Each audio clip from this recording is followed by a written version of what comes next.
Welcome to this episode of Let's Chat. I'm your host, Chris Revel, coming from the Cat Cave in Warwick, Rhode Island. Let's Chat is a long-form conversational podcast where we seek out worlds from the guest of punk rock, podcasting, and pop culture. Today we're joined by John and Patrick of the Dumbfound Dead podcast.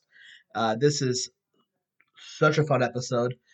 So we have another a video show called Let's Chat Live, which is premieres on Facebook and YouTube every Tuesday at 8:30 EST.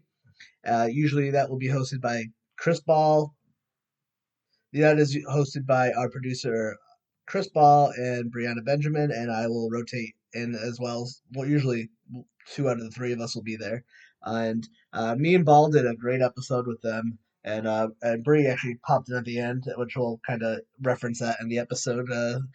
It was a fun one, but really just hit it off. Really fell in love with this podcast, and just really hit it off with these guys. And I just couldn't believe that they're only like 20 something episodes into what they're doing. I think we mentioned this on another Let's Chat Live with River, me and Bree, that it's like that Will Ferrell sketch where he's born like a full grown baby on SNL.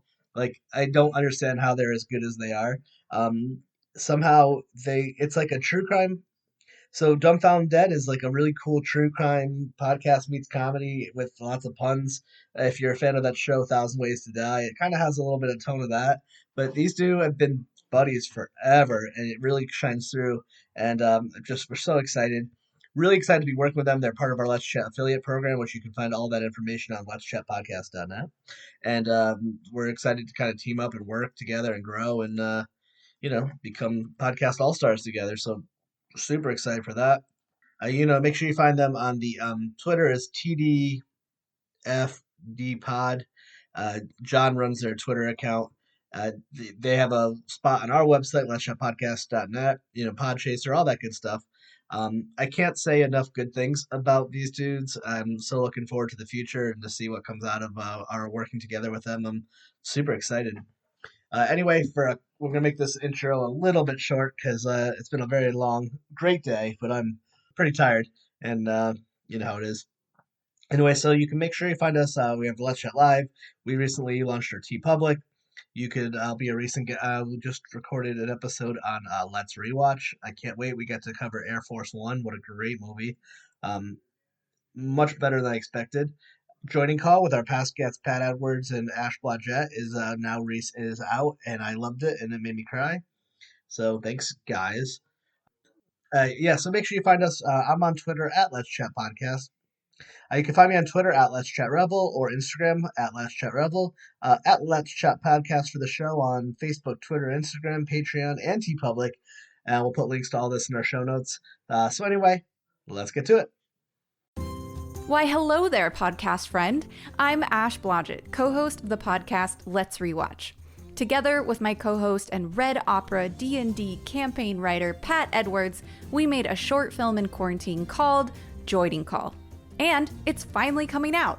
The film is the story of a group of people trying to get together to play D&D via a video chat.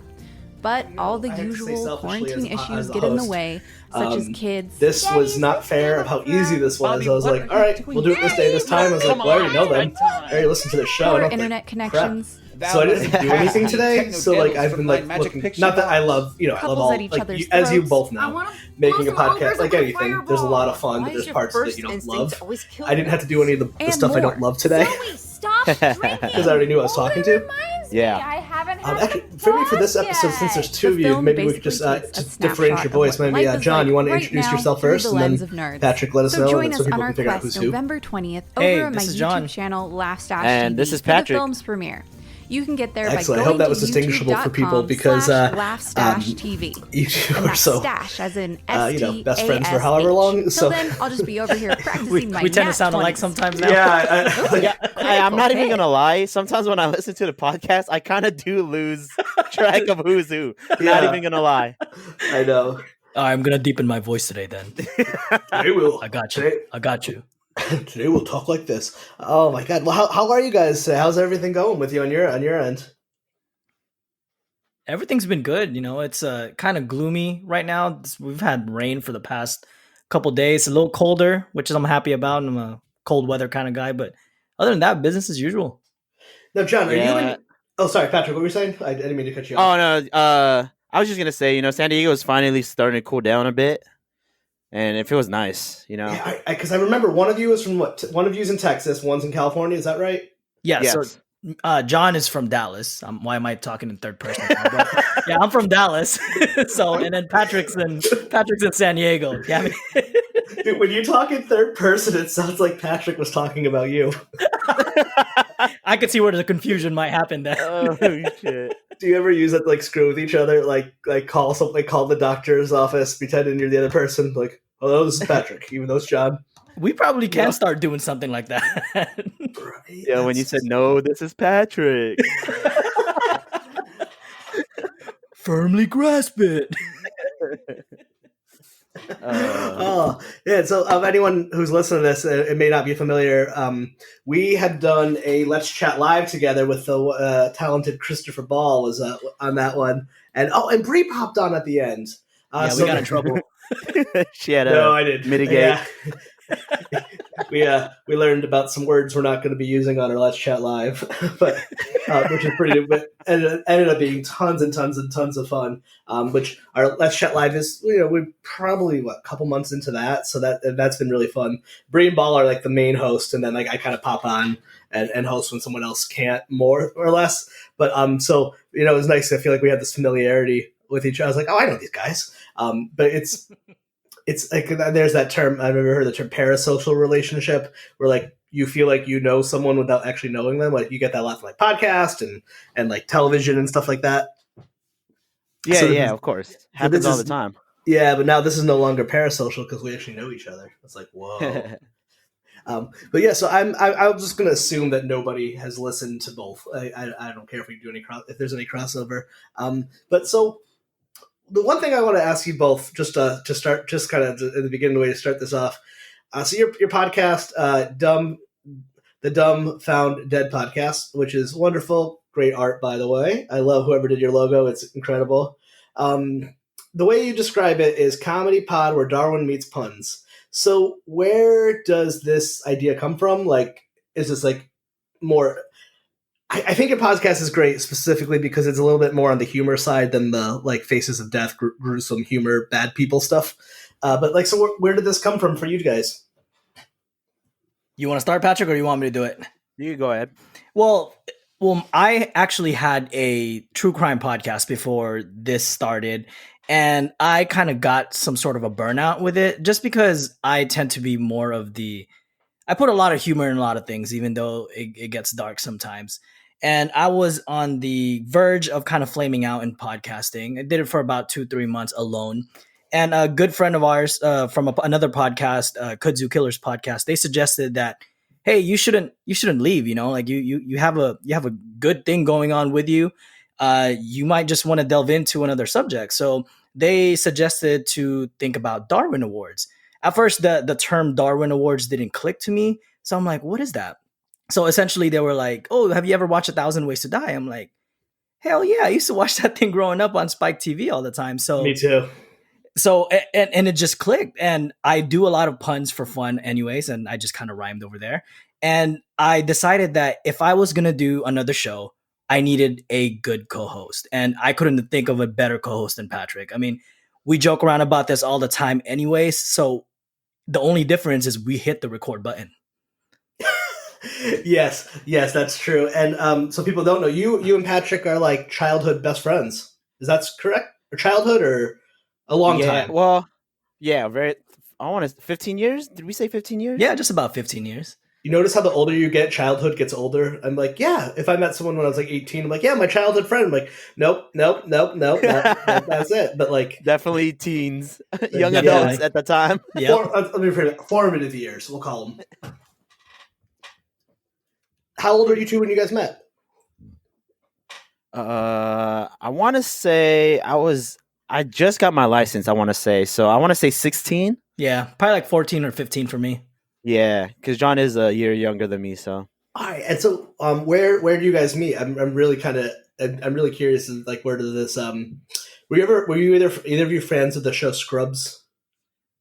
I watched Scrubs a lot. Like the whole Turk and yeah. Turk and That's, JD. that's what I'm kind of putting on you guys. Like by the end of this episode, we're all just going to be singing "Guy Love."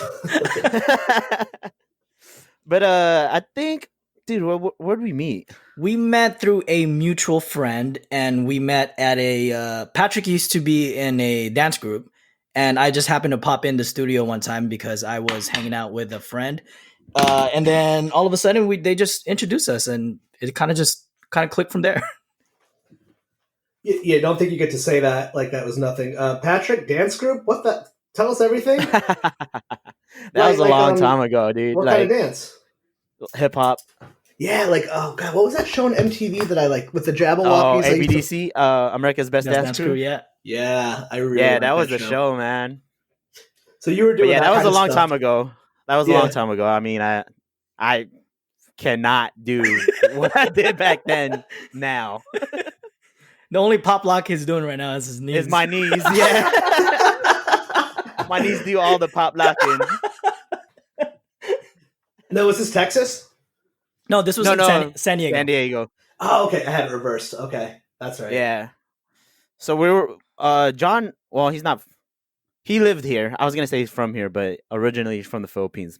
But he moved here at a young age, and he grew up here. And I was born and raised here, so we're San Diegans.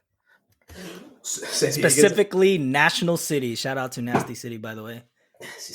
What? So, John, I remember you were telling us last time too. You're born in the Philippines. What brought your family from the Philippines to here? Oh man, it's a lot of it is opportunity. If a lot of immigrants hear this, it's really just trying to change the lifestyle that we had in the Philippines. So, of course, my parents moved here to kind of put me in a better situation, educational wise, career opportunities. It was a struggle, but here we are, trying to just live the American dream as much as we can. And then you started a podcast. So, are you disappointment to your family? I am. I'm not a doctor. I'm not an engineer. Yeah, not a nurse. I'm not a nurse, and I'm terrible at math. So I am a disgrace to my stereotype. But I can drive well. Oh, good. Yeah, I never understood that stereotype about like Asian women driving poorly because I live in Rhode Island. I was like, I don't know, man. I don't think that's a gender or race thing. I think it's the people who live in New England don't know how to drive. Like specifically Rhode Island, like it's a Rhode Island driver thing. I think it's about where you grow up, not like your skin color or your gender. Yeah, like, true. Right. It's like no one stops for stoplights or stop signs. Signals don't even exist. And I grew up in Connecticut, which is not even far. And I'm telling it's notorious. When I lived in Providence, everyone who'd ever visit me, like, what the actual fuck? I live in New York City. Why am I so terrified? Right. You would think that if you're used to driving in Los Angeles traffic that you could take on the world, but no, I stayed around in the Midwest, and oh my god, they're just terrible drivers in the Midwest. Like, holy crap. Like, white people, it's us. You're the bad drivers. It's us. Don't blame us. Isn't that pretty much the MO of like all of white America, especially right now in the political climate? You just kind of point and scream at everyone else for the very thing you're doing. You're all a bunch of bad drivers, and you're like going 90 down the highway backwards. Like those people don't know how to drive. Well, if they were going 90 miles per hour backwards, they'll probably end up in a Dumbfound Dead podcast episode. Yes. Oh my god, that would be such a good one. So, like, Patrick, is this like love at first sight when you guys meet, or do you hate each other? Anything fun, or is it just like, eh? I think just because the mutual friend that we have, John was really close with him, and I was really close with him as well because I've known him since the mutual friend. I've known him since elementary school, so we were already close. And then it's just whoever he brought into the group, is like the same. We have the same humor and the same personalities, same. Like we're just the same in some way. If you told me you guys are brothers, I believe you. Oh yeah, we tell people we're brothers all the time. And it's funny because fans of the podcast actually thought we were blood brothers. Yeah. I actually think I did too. I don't know why I thought that, but like, yeah, I don't know. I think it's just like you have that like think the good connection, or that's so funny. I don't know. It's funny. Like I don't know. It is interesting how like the mind kind of like misremembers or you kind of make something up without realizing it. You're like, nope, that didn't happen, which I've done it several times. All right, Was was that the Mandela effect? Is that what it is? Yes, that's exactly. We are talking to the right people. Yes, it is.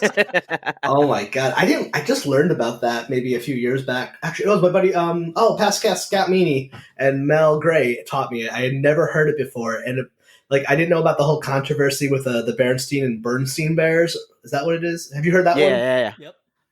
And so another one was what was the other one? There's a lot. I mean, Fruit Loops. Oh, Sinbad. Yeah, Sinbad. Playing a genie in a movie, but I guess he never did. No, it was Jack. And that one was so offensive to me, but then also makes me look kind of explain who I was as a child. It's like, how could anyone misremember that movie? Because I watched it 700,000 times. Hey, that's a good movie, man. Shazam. I just remember Something the else. scene with the candy. I haven't watched it in a while, but I just recently found out that the little boy is Weibo in Veronica Mars, and it fucking blew my mind.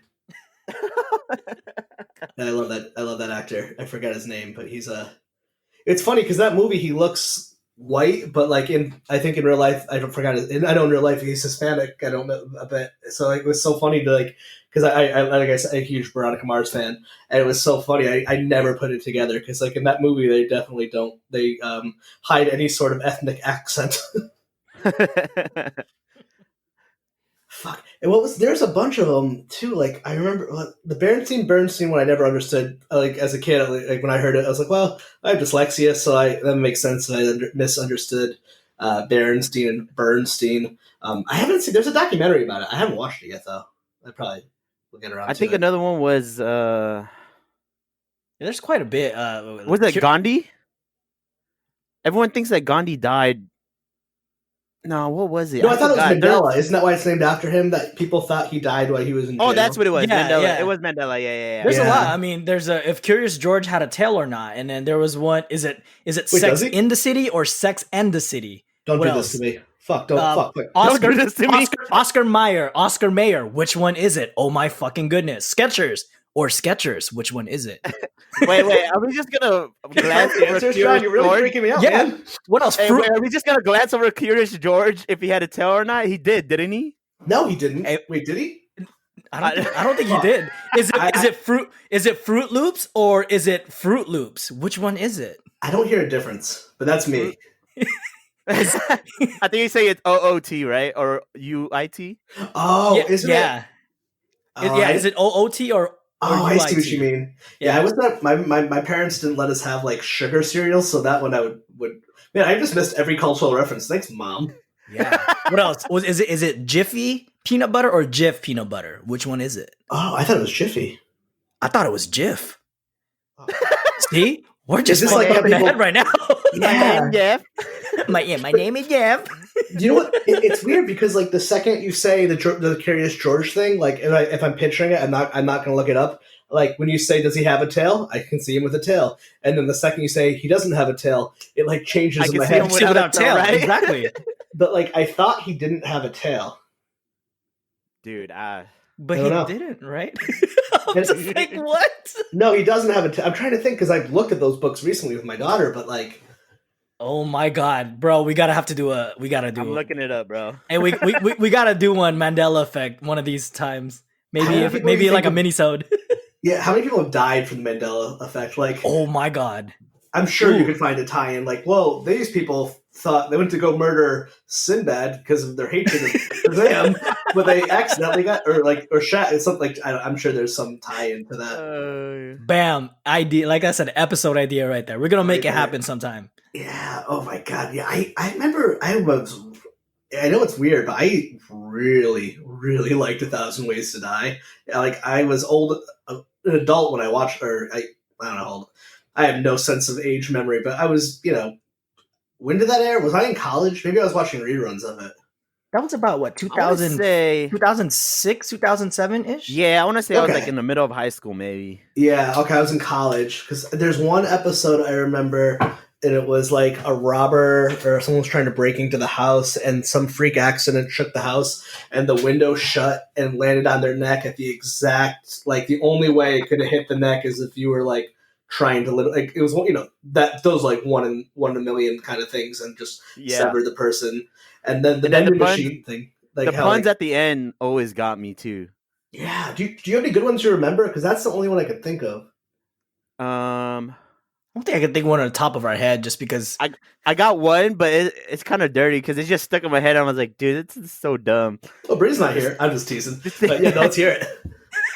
But shit, it was this chick was gardening and she had like vegetables in her garden, and a cyclist like had stopped in front of her yard or whatever to take a drink, and he was wearing like cycling clothes, and the imprint of his thing was showing, and she kind of, I don't know what, but she was trying to impress him by taking a cucumber and God.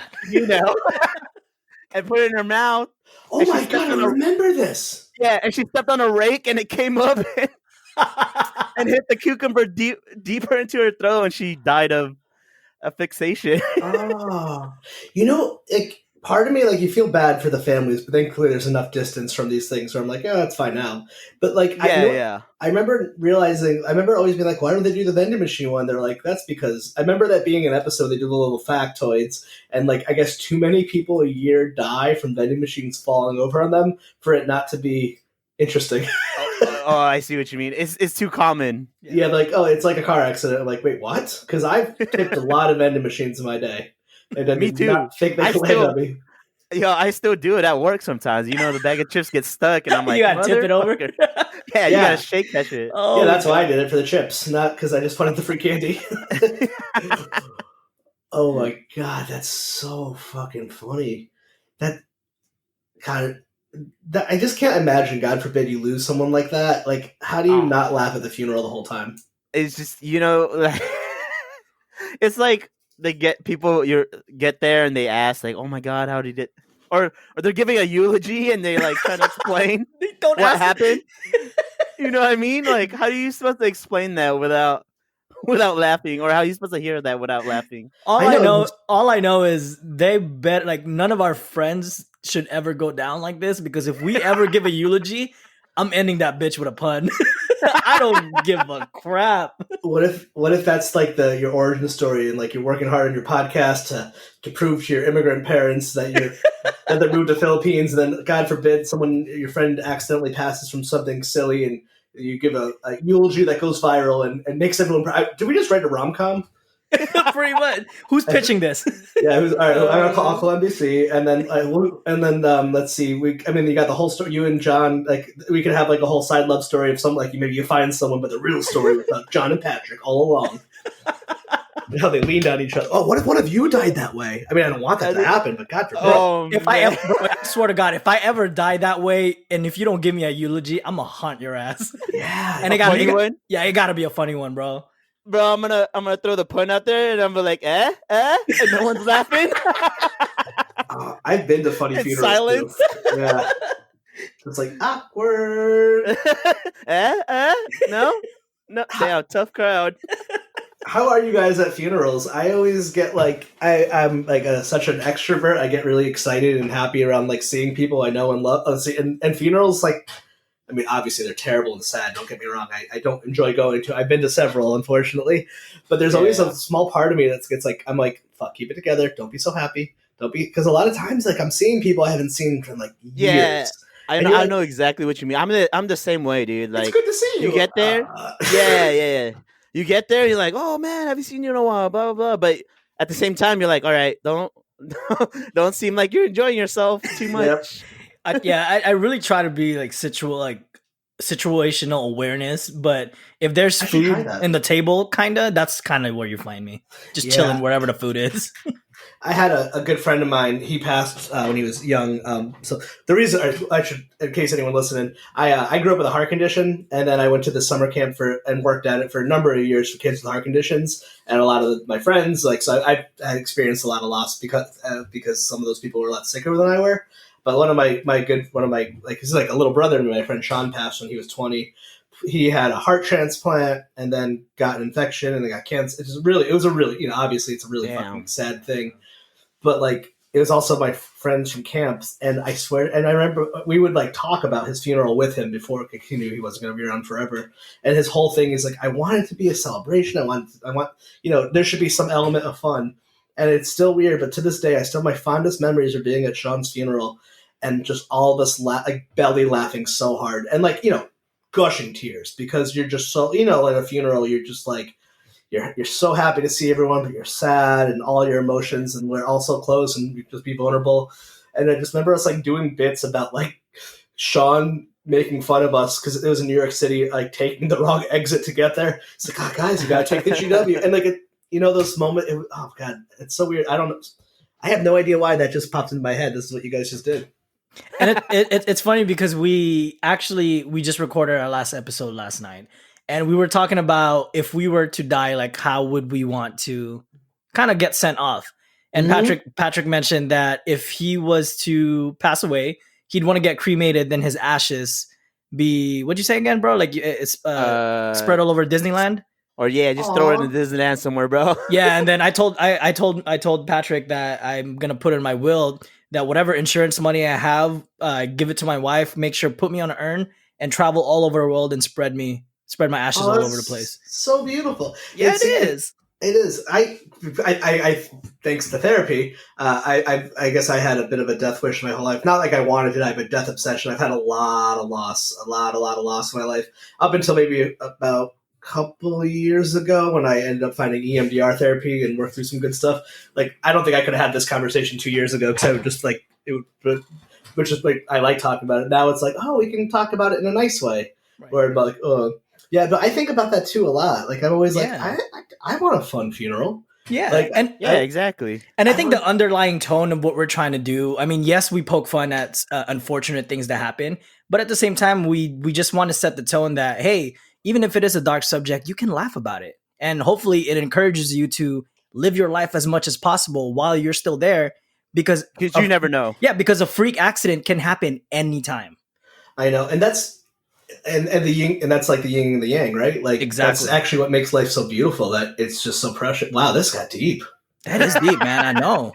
Bree and Ball are going to be so proud of me. I know. This is some profound shit right now. No, but it's true. Like I say this too. I'm a drug counselor as well in my like job, and people in recovery are the funniest fucking people you've ever met in your entire life. And the example I always give is like when Obama was in office, he said that Richard Pryor's 1979 special Live on the Sunset Strip was his like favorite. Like, no, I'm sorry. Obama said that Richard Pryor is one of his favorite comedians, and Richard Pryor being known for doing a stand-up bit about like lighting himself on fire, freebase and heroin, and lighting himself on fire. I mean, that guy, he beat his wife. He had a terrible life. So I'm not throwing any shade at him. But like, if you don't have that humor and something to it, you're not going to make it through life. You're just not. It's going to eat you up. Exactly. And I don't want to be in my deathbed thinking about all the regrets that I've had. I just want to make sure that when I'm ready to go, I'm ready to go. Like I enjoyed everything that I did. That's what it is. Oh my god, yeah. I think about what's weird too. Like I want to I think about my funeral. And I'm I guess in a different situation than some people. I've had friends that I've literally got to like they like my friend Sean, and I know some other people like they just knew they weren't gonna. They just knew they had an end date sooner than the rest of us. Like so, like I've had friends who like joyfully planned their funeral because they weren't gonna go to prom, they weren't gonna get married, they weren't gonna have kids, and there's something freeing about that too, when you just kind of let go and be like, the accepting factor is, I could only imagine. I mean, I can't even imagine actually, because for you to accept, it takes a different type of courage. You know what I mean? A different type of strength for you to accept, like, oh, damn, I'm probably not going to make it. So let's just make the best out of it, Exactly. And laugh. Yeah. And I know, and that scene in Endgame too, like that. If I need to get to my feels, that's the scene that gets me every time with Pepper Potts says, "You can rest now." But like, I really think about that too. It's like, yeah, Oh God, what are you guys doing to me? Stop it, Johnny Patrick. But I know, but it's like that because I'm a huge proponent when it comes to mental health. I went through some stuff, and I'm not ashamed to say that. And laughter, so many times, has been my best cure.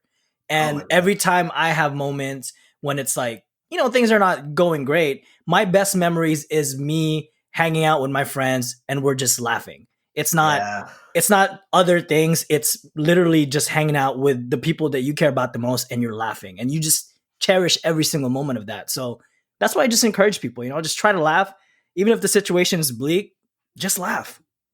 Yeah, my theory about it is that people will talk about like mindfulness and like meditation and being in the moment and being present, and it's work. Laughter is the one thing that everyone on earth can do, and often involuntarily, because when that literally just, it puts you in the you can't think when you're laughing. Yep. It's just, that is the most purest moment of anything. There's no better feeling than going to see like a good live comedy show, and like a good comedian will make you feel like you've been on vacation. Exactly. Yeah. That is a fact. Or after like a laughing session of like when you and your friends get together and you just have this 20 minutes of pure, you're exhausted from laughing so much because it was just that funny. Oh my God. But I get that feeling. I think maybe I'm like kind of circling why I feel like I connected with your podcast. How did you get connected with Bree or Ball to do the Let's Chat Live? And now now you're part of our affiliate program. Whoop, whoop, but like, yes, sir. Who found who? Yeah. Did Ball or Bree? Did you? Because I know one of them, I'm trying to remember, was like a fan first before they reached out. I just don't remember the origins. My memory's not so good. I actually followed Bree on Twitter, and she just put that out there, and I just told Patrick, I'm just like, hey, we got to find a way to get ourselves out there. So the moment she put that, hey, we have some slots for Let's Chat Live, the moment I think like 2 minutes within her putting it, I already emailed her, and I was like, hey, we're interested. And I didn't really tell Patrick. I'm just like, hey, you're gonna be on a YouTube live show. He's like, what the fuck? What? Yeah. I don't even have a mic, bro. I'm like, we'll find a way. We will find a way. Yeah, they're doing such great work. I mean, it's like they are blowing my mind. I'm like, how did you figure this out? You are geniuses. And I mean, we're so happy to have you to be part of the affiliate program, and we're building this up and learning and making it bigger and better. And it's I was just reading something. I was reading something. It was like there's 1.7 million active podcasts. Yep, isn't that so awesome, crazy, man? That is crazy. I know. And like I know some people like can hear that and be like, how do you cut up the noise and stuff like that? But like I think podcasting, which is so beautiful, like especially this time we're in now, it's like, are you kidding me? That's great. That just means there's just 1.7 million pocket niches for you to fucking wiggle your way and weave your way into and meet the nicest, kindest, coolest. It is the most wonderful community. Like Bree Ball and you never met our producer Mike, also a great guy. None of us have met in real life to this point. Like Bree and I have never met, but we literally we have a joint checking account and started a business together. That's the power. That's crazy. Yeah. She was a guest on here a few years ago, but we met on Twitter because I don't know how, but we would just both talk about pizza, like literal pizza, like the kind you eat, because we're just fucking pizza fanatics. And that's literally how we met. And now we've become like one of my best, like I consider all those people like some of my best friends. And like we've never been in the same room. We've never been in the same state. Oh that's my gosh. So yeah, the Twitter community is just amazing. And it's everyone just follows each other, supports each other. And it's the way I felt, we especially for us being brand new, they just embraced us pretty much. And they just come out for support. And it's not even just like, oh, you have a show, I'm going to try to bury you because you're my competition. Like it was never like that. It's like, how can I help you get to the next level kind of situation? It's just amazing. Yeah. And I've known people who had viewed me and so like Bree and Ball and Mike, like the team that's maybe about maybe we started that before the pandemic, and I started the show in 2013. So if I ever if my language switched from me to we, that's why. I don't mean to, but sometimes I'll be like, but like there's a long time it was just like I was on a network and stuff. I was like solo, and like I found people that would like view as like a competitor. I've had like literal fights. I've had some not so nice. All right. I'm trying to say it without accusing of sounding bad, but this person will never hear it. I've literally had people call. I remember getting a very not so nice message and accused of stealing guests from somebody, and I'm like, I don't think, and obviously I wasn't, and I don't think I could, and also like you can't steal guests. Like we're all. I wish that you can go on every podcast in the world. Like that's great if two people are on the same podcast. That's fucking awesome. But, And I think about it as like there's not so much, or there shouldn't be so much competition because in a day, I mean, other than Joe Rogan, because Joe Rogan goes for 3 hours, but like, like a normal podcast go like an hour. An hour I feel like is the average, and in a day, like for me at least, working 8 hours at my job, I run out of things to listen to, so I have to go look for other podcasts. There's so much time in a day for you to listen to podcasts. You could go through so many and find so many other podcasts that there's not really a competition. Yeah, and like I know the people who kind of viewed it more competitively, they're just not around anymore. Yeah. Like if I, Oh, see, yeah, like they quit, and good for them because you should quit, and that doesn't mean that you shouldn't invest your time into something that you don't want to do. I think podcasting is kind of like stand up or like kind of any art form or music. Like there's just like different tiers of people that do it. Like some people are the Beatles, and some people play guitar in the room, and Yeah, absolutely. and like for me, I always felt like I was going to be playing guitar in my room forever, no matter what. And then now we're like, let's make this a job, which I still stand by. But I'm not sure about you, but I feel like even say tomorrow, like if Bree and Ball and Mike said, "Fuck you, we're done, and we're taking this elsewhere," I was like, I don't know. You could put me put fast forward to the apocalypse. So like, I'll still be in a room talking to a stranger on a microphone or in person. Like I'm gonna do this no matter what happens, Right. if I'm successful or not. See, for me, the way I view it is with the amount of people that are podcasting right now, not you're not going to attract every single person that you come across with, and some person is going to prefer someone who's less chatty. Someone's going to prefer more person that has a lot more banter. So we're pretty much just trying to cater to those people that likes our style, likes our content. So we're just going to keep, appeasing them and making them happy. And hopefully more people, kind of rock with us. And there's so much options out there that even as a podcaster, I'm a fan of other podcasts because I like me their too. style. And I appreciate, Exactly. and you appreciate all the hard work that they're putting in now because it's countless hours that you spend trying to create something. And it's like a newfound appreciation. Oh, absolutely. No. So, John, I know you said you did a podcast a little bit for a few months, which still surprises me. But Patrick, did you have any podcast experience? And I say that because, like, your show is came out the gate fully formed. I don't think if you guys know that, or maybe we got to talk in a year and you might go back and say something different. But at least at this point, for under 20 episodes, you guys are like. The first time I listened to it, I'm like, oh, they've been doing it for 10 years, right? Oh my God, that's But thank you. But I still go back to our very first episode, and I feel like I was nervous. I don't know why I was nervous because I was just talking to John, but I was nervous, and I think you could tell in my voice a little bit. It's a little bit shaky, but yeah. No, before that, I mean, I never had any podcasting experience or public speaking experience. Were you shy kids? Nah. Well, mine was a little different. I think I wanted to create a podcast because, like I said, I was an immigrant coming in. But a lot of things that, and I'm not scared to say this, but I grew up with a speech impediment. So that was kind of a struggle when I was little, and I kind of shook my confidence a little bit. And then when I moved to the U.S., I had the thickest accent ever. I don't know if you know Manny Pacquiao as a boxer. Mm-hmm. But I sounded exactly just like Manny Pacquiao. Really? And for the longest time, I did not know how to speak English correctly. So when I got the chance to kind of do this, and I'm just like, fuck it, I'm gonna put myself out there, see how it goes. I would never know. I did years and years of speech. I was in speech class from 1st to 12th grade. And it's funny. I do meet a lot of people who had some sort of speech issues that do a podcast. There's almost like a "fuck you" attitude to it. Be like, that's exactly what it is. I stutter, and I think the beauty of doing an art form like this is like like attracts like. So the people who don't like the mumble stutter, they don't listen. We just say we just clown on them on the show anyway, so we don't really care at this point.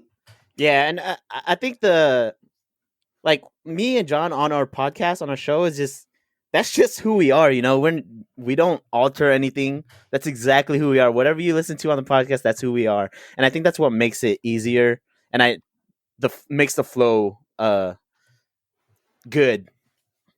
Good. Great. Is that the best fucking adjective you can think of? Oh, Hey, bro. Good. Excellent. It makes a good flow. Makes it good. I got it wrong. Oh God, you guys cracked me up. And John, it's funny you say about your accent, John. I didn't notice you have an accent, but I actually, when I first listened to both your, I was like, man, John pronunciates way better than me. I actually had that thought. Yeah, it's my 9 to 5 voice because I'm in HR, but I don't know why I'm in HR doing this shit. Do you have a white voice? I do have a corporate voice. Yeah. I think everyone has to have a corporate voice, Otherwise, I'm not gonna pull up in a meeting and be like, "Hey, you ready to take a shot at this Henny? Let's get this business proposal settled." Yeah. As you saw our Let's Chat Live, I came into that without an HR voice. What's up, motherfuckers? You ready to do this? Yeah, that's why Mama Bree had to come in and check us. We're fucking around too much. Oh, it was so fucking funny.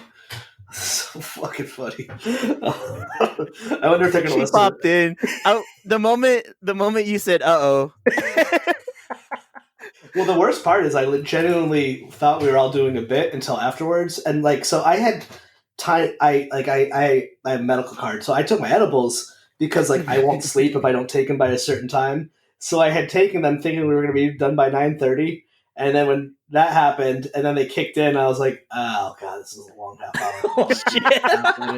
I wasn't reading social cues very well, and then even though I was supposed to be hosting, I was just listening to everybody else talk. This is really engaging. Yeah, I remember you looking into the camera. You were just glossed. Yeah, because we were supposed to be done. So I have some. If I don't, and it actually sucks. I used to love smoking weed for fun, like a lot of people, and I stopped, and then some PTSD shit and some insomnia led to having to get medical, and now it sucks because it's fuck, it's actually medicine. I mean, don't get me wrong, it's fun as hell, but it's actually medicine. I won't sleep, because if it wasn't medicine, I would obviously never take him while I'm not with my kid. Of course I would. Joe Rogan the shit out of this. Man, it gets. I don't know. I used to be a big defender of Joe Rogan, and I still like his show. I don't listen to it obsessively, but some days it gets harder and harder to be like, I don't know if I want to keep fighting this battle for you anymore, man. Yeah. What the fuck?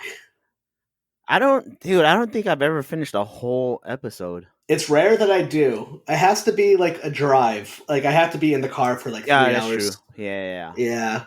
I don't listen to him a lot. I mean, I like him. I don't love him. I'm like, I like it. Same. But I mean, man, he got that Spotify deal, and see how long that's what made me think of it. I was reading I forgot where I was reading today that he with Alex he had Alex Jones? Yeah, which originally when he came to Spotify, that episode was removed. Mm-hmm. But then Alex Jones was on with some other comedian who had a free, I don't know her name, but that woman who was tied to Jeffrey Epstein shirt. And I guess Joe was trying to I don't know. It was just I was like, dude, what are you doing? Yeah, that's gonna backfire. Wait, what happened? So this, I think it just happened today or yesterday. For anyone listening in real time, this because this gets posted farther out. He had when first signed to Spotify, they had taken off the Alex Jones episode that he had previously done, but then he just had Alex Jones on today as we speak, or maybe yesterday. And then another comedian, I think his name's Tim Dillon, and Tim Dillon had a T-shirt that said "Free Gresh." I don't know her name, but the woman who's the tied woman to that's to sex trade. Yeah, Sure, and I guess they were just like all sorts of awfulness about like mask and Democrat, just the usual awful hate speech that those assholes put out there. And it was like, I was like, Joe, come on, man, what are you doing to our industry? Like, I don't know. It's a tough place. I'm not gonna go die in a hill for Joe Rogan by any means, but I'm like, I like him, but then I'm like, dude, why? Because you would think he would know better, right? Especially having that exclusive deal. Like, come on, man. Yeah, or maybe he just thinks he's so big shot that he's untouchable at this point. That they wouldn't. Yeah, exactly. Or he could like fact check him or something in real time. And like, I don't know. I'm sure there's a financial incentive to it. And it sucks because like I hate telling people I like that show sometimes because the episodes I listen to, it's like theoretical physicist Brian Carroll. I'm like, this is great. And the dirty little secret about podcasting is that Alex Jones is unfortunately like the guy who figured it out. I don't like saying it, but he was the first one to figure out how to monetize it. That's crazy. I know, but he's a horrible person. And you know what? Speaking of horrible people, what hilarious way should Alex Jones die? That would be good for your episode. Oh gosh, what's that thing that Joe Rogan be taking in the show? DMT? No, DMT? Not DMT. Yeah. Oh, that's I don't know if he takes DMT on the show, but I know he's taking DMT. He be taking some shit. I just don't know what it is. Oh, like supplements, right? The stuff that kind of gets you like brain 3 hours ranting. I don't know what it is. I don't know. Adderall. Yeah. Maybe. I don't know. I don't know what a good way would be. What's the most embarrassing way for Alex? I want it to hurt his ego because he's such a shithead narcissist. Like, what would? How about your favorite one, John? Your favorite story? Which one? Of the guy driving. And beating his meat in traffic. Yeah, so he's gonna end up like beating his meat in traffic and then get launched in the windshield. Yeah. You know what? Actually, it's I'd want him to. I don't really know. I don't really follow what conspiracy theories that he's been posting out. But it would be ironic if one of those conspiracy theory that he really believes in is the one that ultimately gets him. Oh, like he goes on the search for like Sasquatch or something. Yeah, and then a Sasquatch ends up like Mustanging his ass. I don't know. That would be so dope. Yeah, like we discover Sasquatch, or like I'm so evil. I think the best way for him he'd have to die in the most plain way, and there's no news coverage, no media, and just it's like he never existed. Oh yeah. Oh, that would be That'd be good. It'd be like having sex with like another dude who's a homophobe, just to like. Just, oh my god! Because I'm not homophobic, so it just to be like, just to fuck with them, just to prove a point. Yeah, just I don't know, just something like, just to be like, you hate this so much, Well, if he goes that way, I'm gonna be. Oh my god! God, I'm not one to wish death on people, but Alex Jones is one of those people I'm okay with. Yeah. Well, no, death would be too easy. He needs jail. I don't know for what, but just in general.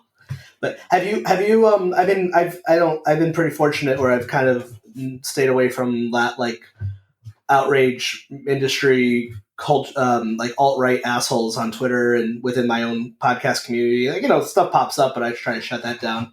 Is that something you guys have been able to? I feel like if you don't use Twitter and you just look at the news, you think it's just all Nazis.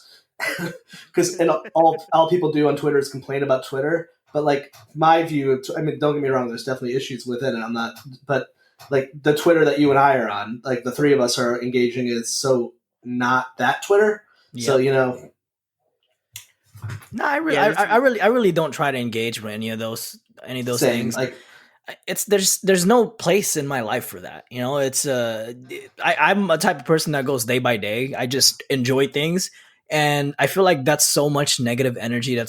It's wasted energy. Exactly. Yeah. So the energy that is consumed reading all that stuff, I'm just gonna put into making our show else. Putting our show, making our show better, engage with the people that actually gives a shit about what we're talking about. So I just transfer it elsewhere. That's good. I know, because there's definitely, not for me, but there's like an impulse when people start or do podcasts or anything, like you get a lot of clicks, and and that could be like a real easy way to get likes. And I've known people who've done it, and I know people who've done well with it, and I know people who've gotten doxxed because of it. So I'm just like, I just want to be genuine and the way, because like I'm not. This isn't my full time job, and forever I didn't make a penny off of it and wasn't trying to. It's like this is an investment of time, and I still view it this way. Like this is an investment of time. Like I'm going to interview people because I want to talk to them because I give a shit about them. So let's switch gears for a sec. What are you guys watching? What are you watching, bro? TV, YouTube. I don't really watch TV anymore. Right now, actually, you know what? Right now, I've been watching Unsolved Mysteries on Netflix. Is it new? It's new, yeah. Season They 2? just came out with a season. Yeah, came out with season 2 a couple days ago, I think. But yeah, I've been watching that. Is it good? And I just finished American Murder, The Family Next Door, which is crazy. I know I've been watching a lot of true crime, murder stuff, but yeah, and I'm still trying to finish Mindhunters. You guys really stay on that brand, huh? Yeah, I mean, I don't know. It's just what it is. It's so interesting to me for some reason. I don't know. And sometimes when I need a palate cleanser, pretty much, I just tune into either Big Bang or Community, since I've watched it so many times already. I've actually never seen Big Bang Theory. I love it. It's one of my favorites. Yeah, I just never had cable, so I completely missed it. I'm Community obsessed. I love Community. I love it. Oh my god! I just watched the Halloween episode, all the Halloween episodes a couple days ago. It's an awesome show. Oh my god, it's so great. That's so funny. I was so expecting you guys to say something not murder related. Nope, it's still depth. But we can't. But the thing is, we're not gonna make fun of any of those because those are some bad stuff. Well, there is like a true crime boom, like podcasts and all that stuff. Definitely. And I remember when I was younger too. I used to love. I was obsessed with serial killers, and like MSNBC would do all these specials on like Jeffrey Dahmer and all that stuff. I used to know a lot about. Yeah. I don't know I don't know. It's just so interesting to me, especially like the American Murder. The guy was so normal and like he was vanilla as fuck. had a good life, had 2 beautiful kids, had a beautiful wife, and this guy just went AWOL and killed them all. It just blows my mind. So I actually don't know anything about it. Can you kind of give us a little like synopsis of what it's about? Yeah, so it's about this guy named Chris Watts and his family, a wife, 2 kids, a pregnant wife and 2 kids. He basically, obviously, he had a mistress. I guess that's usually what happens, and he killed his whole family. That's not good, right? Killed his whole family and dumped them in like an oil tank at his work. Well, at his workplace, because he worked at a oil company or something like that. Mm-hmm. He put his 2 kids in an oil tank, and then the wife he just left out in the middle of nowhere. He got caught? He got caught. I don't know if you've ever watched or read Gone Girl, but but he pretty much tried to go Ben Affleck on the camera, like just trying to be like this most sympathetic person possible, saying like, hey, if you're ever out there, come back home, like we want you back. But the bastard knew he did it, and it's just sickening. Is he a sociopath? I don't know, but that's the big thing. It's like he looks so normal, like he looks like vanilla. And they were saying he was like a soft-spoken person, very shy or whatever, but he just went out and did that. Yeah. Well, I mean, every human being on Earth, we all have that within us. For people, you either like when things happen for whatever the reasons, it's like you either become homicidal or suicidal. Suicidal being the more common, and I work in that field with a lot of people. But yeah, it's interesting of like what unlocked that, or if he was just like a straight up sociopath and was just like, all right, this is the only answer. Yeah. That's another thing. I'm like, dude, what's wrong with a divorce? Like, if you really wanted to get out, just get a divorce. Right. I'm sure you make a lot of money. Like, you work with an oil company. I'm sure you get paid, and you can afford paying your former family and your new girlfriend or your new wife or whatever. Yeah, but tell your side chick to wait a minute. Like, you know, like you just already know you're show me creeping out. on the download. Just be like, hey, give me like a couple months to get this situated, and then we can be together, kind of shit. But I don't know why he had to get the kids involved, man. It's just Is he that still I think alive? that's crazy. that sent me the most is that he killed his two Yeah, I don't daughters, think ugh. and the wife had posted a video of the daughter singing like something about like, Yeah, my oh, dad's my dad is hero. my hero and Why? he'll protect me, I'm in whatever, my blah blah daughter's blah. playroom right now and like trying to Oh, keep. Oh, did he Keep get it caught? together, Chris. Keep it together. I mean, is he still alive? I meant to say. yeah, he's in jail. He's in jail. You know, it'd be so fascinating if, like, whenever he dies, if they find out he had like a brain tumor or something. Oh, I That mean, would be too beautiful. it's completely possible. I mean, that's what Aaron Hernandez. That's kind of what happened to him. Yeah, Like, the he seemed- ECT and the Texas shooter in what year was that? Like oh, the that first... was at the UT Austin. Yes, the Yeah. very first one. Charles Whitman. Yes, he like wrote a note. He's like, check my Yeah. brain, something is wrong. After he Like, killed his mom and his wife. Yeah, I know all about he had this like shit. yeah, because there's some truth to that. And yeah, Aaron Hernandez says, it's funny you say that. So he grew up. I watched this documentary. So I grew up in Meriden, Connecticut, and he grew up in Bristol, and I had family there, so it's like a town over.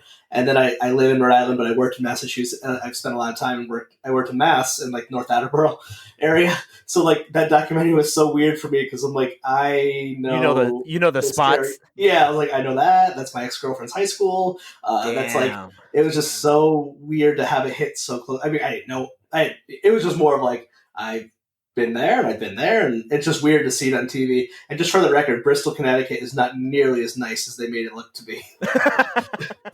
It's a fine town. It's just they made it sound like he came from a little bit more of an affluent up and up suburbs. Like Bristol's like a more kind of lower to middle class town. It's kind of known because like ESPN is in Bristol, and then the compound. So it's nothing bad. It's not like.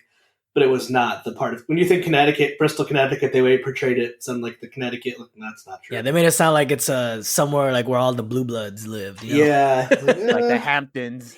Yeah, like and they got butlers. And didn't they believe he's homosexual as well? Yeah, supposedly. Yeah, I mean, I believe like I could like suicide's so different. Like I mean. That makes sense. Like I could like suicide's a white flash impulse of people, and that often happens with murder. But when people do the murder like that, usually there's not the planning of getting rid of the bodies and going on the TV. Like that part is the stuff I think anyone listen understand. I'm not condemning. That's the part that's more disturbing. Like I'm like, all right, I get things happen and they do horrible things, but the going on television and then trying to cover it up that far. And lie, lie. Yeah, that's also don't kill your kids. First off, please don't do that. Just don't please don't kill anybody. Yeah, I'm like that. Yeah. Just don't kill. just love people, man. So we're all on record here. Let's chat. Dumb down found. Dumb dead. Ugh. Oh my god, your podcast. Too many D's in there. The Dumb Found Dead podcast. Anti-murder. Yes, yeah, exactly. How ironic. Right, we're Anti-Murder Inc. We're going to start, but I mean, there's such a fetishization of murder, and I think that's kind of what I liked about your show as well, where you guys are not doing that like voyeuristic, dirty, braggy thing. You're kind of it's true crime, but in a sillier way. Yeah, exactly, and we also don't say names because in the article they do mention the names, but we try to not to say the name just because we want to be respectful and whatnot as much as possible, even though we're kind of. Poking fun, but we're making fun of this situation, not the person. There you go, not the person. Mm-hmm. Do your folks or like your friends or anyone like, what the fuck are you doing? Or God, my parents listen to this, and they think I'm an idiot. I think my parents don't even know I have a show. Yeah, I think they just think I'm in the room talking to myself this whole time. That's too funny. Yeah, but. I found like when I started, like people were super interested, and then you go at it long enough and people don't care, which is almost like a freedom to it. And then, though, actually, this has actually happened today, and I was really sweet. I FaceTime with my parents, and we just launched our TeePublic site, and I called home, and they didn't tell me, and my dad was wearing a Let's Chat T-shirt waiting for my call. It's pretty cool. That's so funny. I was just gonna bring up. I went to work one day and two of my coworkers were wearing our merch, and I was like, "Whoa!" I didn't even know. They didn't even tell me that they listened or nothing. They just showed up with our merch, and I was like, "Wow, thanks, guys." That's really sweet. That's so cool. Yeah, my mom bought my nephew a T-shirt. And my nephew Benny is gonna, oh, he's gonna lose his fucking mind. I was like, oh, but I think I was just having this conversation with my brother. I'm curious on what your takes on it. Of like, when I was a little kid, I was like, I want to be an actor, but you're like, sure you do, maybe. But like now, like if a little kid's like, I want to be a YouTube star, like a lot of kids want to be YouTubers. Yeah. Unlikely, but way more possible that your kid is going to make it as a YouTube star than I was ever going to make it as a movie star. Exactly. Yeah. I mean, it's such a different time now, Like, remember back in the day when you used to play video games, your mom would get mad at you. Yes. And then go practice. Get on Twitch. And then, you know what I mean? And then, like, these kids that win millions of dollars in tournaments. And it's like, I wish I was that kid that won $1 million in a tournament so I could tell my mom and my dad, like, now what? Like, you got something to say? Yes. I think an apology is it's an order, right? Yeah. Is warranted here. My whole life was just, and I would like every teacher, parents, like, video games are bad. And I'm old. I think I'm a little older than you guys, but I was in that era too of like the censorship with like Tipper Gore and all that stuff. Mm-hmm. Like violent video games lead to violence and stuff like that. Oh yeah. Like all of that. And I'm like, you were all wrong. And actually, some of those people who are very famous for it are like some of the most shitty politicians who have led to some of the most violence. Yeah. Hot take. True. But like, yeah. And I know, like, I'm just learning what Twitch is. I'm like, what the fuck? This is awesome. Yeah. But I think like as a kind of like a perspective, if let's hypothetically have a child someday and they say, hey, I want to be a YouTube star. The first thing I'd actually tell them is go ahead and try it. And I think it's a good way to let your kids experience or experiment things early in life. So if, let's say, they experience failure and they experience setbacks, now that they know that not like everything that's you can obtain like pretty much anything, but you got to work for it. And there a lot of times the road to get there, there's going to be a lot of failures. There's going to be a lot of setbacks. Yeah. So if they learn that off the bat, they'll appreciate the journey and the work when they eventually get there in the future. So I'm just going to say, you know what, go do your thing. If you fail, that's good. Go try something else or like pick yourself back up and try some other shit. That's what I would tell like people listening. Yeah, I love that. That is really good. Like, and I know because there was like maybe like 5 or 10 years ago, there's like that middle ground where like, oh my god, this and everyone's on my YouTube and kids these days. But now I'm like, I think we're at the place where everything leveled out. Where I'm like, whatever. I remember like Dave Grohl being like, no kids are out there just going and picking up guitars. They're all playing Guitar Hero or whatever. And then like, I guess the thing is, like, an adult, you don't realize, like, for example, my nephew, like, he got a Nintendo Switch for Christmas this year, and I get to play it, and it's awesome. And, he loves it. But, like, he was more excited about the Kodak, the retro Kodak camera he had gotten.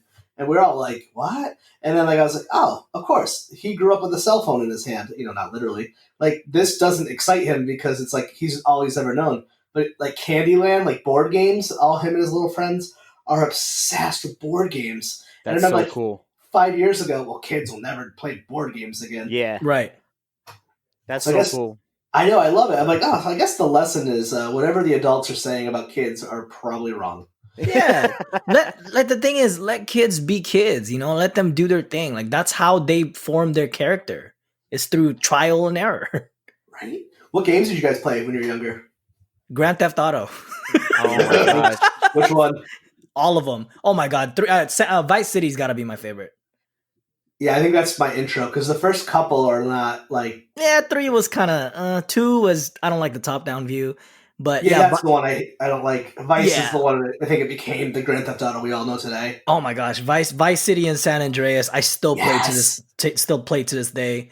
Was that your first time like introduction to video games though? Mine? Yeah. No, mine was Pokemon. Pokemon will always, yeah. Oh, dude, my first introduction to we had a Nintendo, NES first, and then we got a Super Nintendo. It was actually mine. It was my aunt that lived with us, but I got to play it, and Mario is just up there for me. And then my cousins, boyfriend or a boyfriend at the time had an N64, dude, and that was, oh my god, that was revolutionary to me. GoldenEye. And I Yep. fucking loved it so Really good. much, right? And I would go to my cousin's house all the time, and I'm gonna ask, "Oh, is your boyfriend coming? Is your boyfriend coming?" Because he would bring the Could do a N64. play, Yeah. And then that Christmas, my parents got me. I think that's the only time I cried over a gift, and they got me an N64 and Mario Brother or Super Mario 64. Ooh. Oh my god, dude! I was bawling. I was crying tears of joy. Yeah. It was the best gift I ever got, and that's like that would be my top like video game moment. Was playing Super Mario Mario, 64. yeah. That was so fun. Yeah, God, mine remember you got it. got- Mine probably.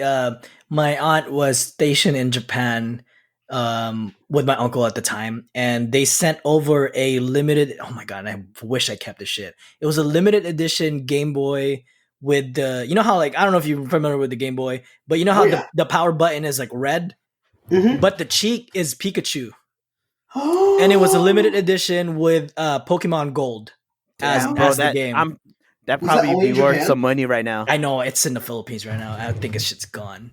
Was it only in Japan? Because I don't think I ever saw that in real life. I don't know. I don't know if it's only in Japan, but if I can find a Google image of it, I'll probably send it to you. Yeah, because like the Japan would always get all the really cool stuff. Yeah. And the first Pokemon I played, it was in Japanese, so I didn't know what the fuck was going on. But I just kind of I just went through the motions. You But press buttons. Yeah, I was even trying to think like we had Pokemon Gold here, right? Yeah. Yeah, we had gold. Yeah, I played Red and Blue first. And then, oh, sorry, not Pokemon Gold, Pokemon Yellow. So it was yellow. Yeah. Yeah.